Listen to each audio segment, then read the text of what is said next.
van de jacht terug. Een lieve meid, naar schatting 18 lentes,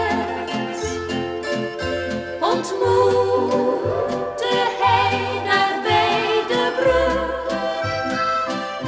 Twee reebruine ogen, die keken de jager aan.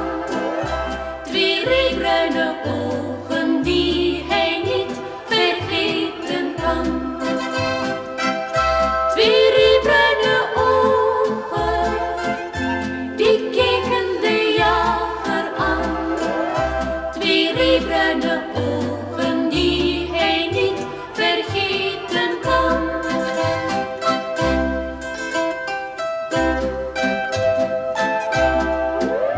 Ze zag